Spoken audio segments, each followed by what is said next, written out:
This clip is brought to you by SaveWithConrad.com.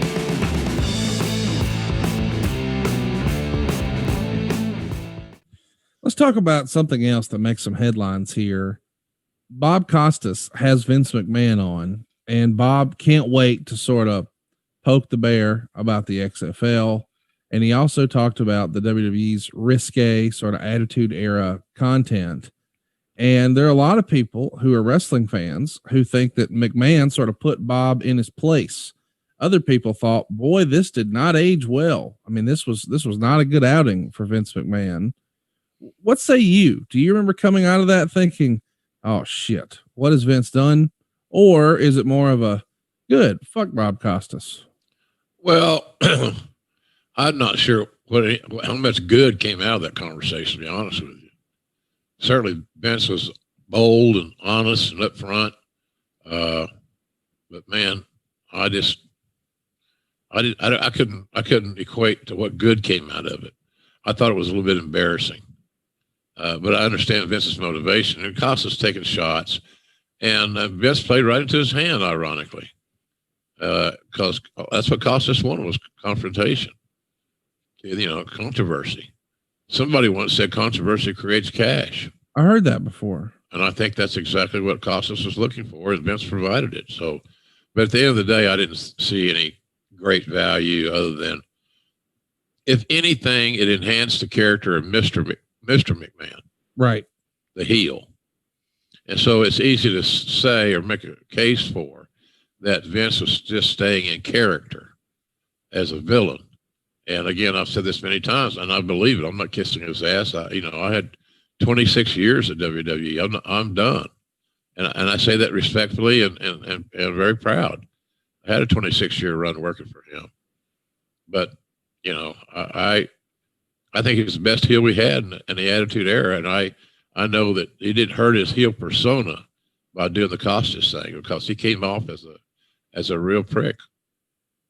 Let me ask, this sounds silly, I'm sure, but it's worth asking. Whenever you have a political candidate who's going to go out and make appearances, or if you have a celebrity who is going to have to get in front of some bad news or some controversy, and they're going to do like a bit of a PR tour, sometimes a public relations department or a quote unquote handler would make sure that they have some coaching on, now here's how we want to address this, and here's some phrases you might want to use, blah, blah, blah. Yeah. It doesn't feel like that happens for Vince McMahon here. Oh, really? He loses his temper, which is not something you normally see people do in this circumstance. But we listeners who don't know Vince McMahon, not like you do, certainly, we're all fascinated with his demeanor and the way he handles his business. And there's so many legends out there about, oh, he gets frustrated with sneezes and there is no sick and blah, blah, blah. So I'm saying all that to say, on the heels of a poor appearance like this, where Vince does not come off as the CEO that maybe you would want, do people get in his ear, or did you have the relationship where you could say, Vince, what are we trying to accomplish with these? Should we rethink these? Does that exist? No. Okay. Doesn't exist. And he had no filter. And I don't think that he would have listened to anybody anyway. He was and always will be the one and only voice of authority there. He can make any decision he wants to make without having to go to a caucus or a committee or whatever. And I don't know who on staff would have had the expertise to tell Vince what he should or should not be doing, to be honest with you, in that world. So no, nobody talked to him about it. I met with him every single day, almost every day for 26 years, in some form, text, phone call, in person, all that stuff, on the plane, in the limo.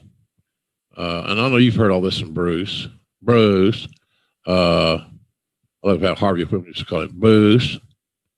Harvey did not like Bruce. Who did? Oh, yeah, he's all right. He's just Brucey. Yeah. He doesn't know who he is. He thinks someday, I told you this before, he thinks he's Tommy Rich. He thinks he's me, the red ass JR. We give him another character. We've given him another character, Conrad, through the airways of this wonderful broadcast. He's got somebody else to make fun of. So good for him. So he don't have a fucking clue who he is. All the way down, I told you, I love to make him laugh because I love Bruce. I really do. We've been around. We've done a lot of things together. Right. I used to tell him, Bruce, you're high as a kite, just like me. Why do we need to smoke more? What are we going to prove by having another one? And we're already goddamn amoebas in search of a Whataburger. Oh my gosh. I'm an amoeba in search of Whataburger. So anyway, but Bruce knows that drill. Once you get joined at the hip, just like he is now, it's everlasting. So you got to give up some to get some. And to get that big money, you got to give up a lot. Time, family time, et cetera, et cetera. Now, the good news for Bruce right now is his kids are grown. Yeah. So that helps a lot when you don't have young children to go home to and be daddy. You still got to be daddy, but it's in a different context. Yes. So, but no, nobody was there to censor Vince. I'm sure that some of his sycophants, and which were many in number, and I assume there still are, would have stepped up and said, you know, oh, that was great, boss. Oh, that was great, boss. Or, hey, boss, that was great.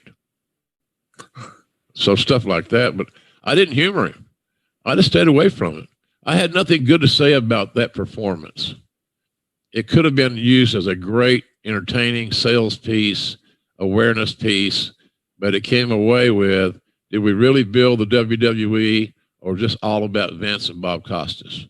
And I would choose the latter in those two selections. It wasn't good, Conrad. It was not.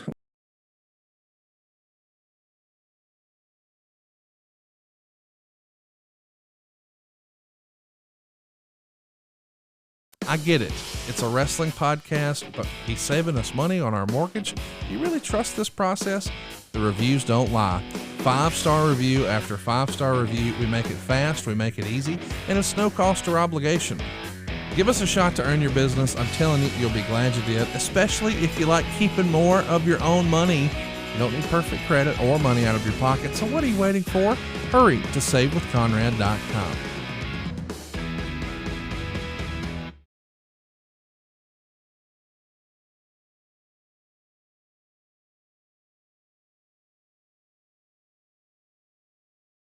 Hey, it's Conrad Thompson. Thanks for checking out the podcast here on YouTube. Be sure to hit the subscribe button and the notifications bell so you get a notice anytime we upload some new content. And go save yourself some money right now. If you're in a 30-year loan or you have credit card debt, it's not a matter of if I can save you money. It's a matter of how much. Find out right now for free at savewithconrad.com.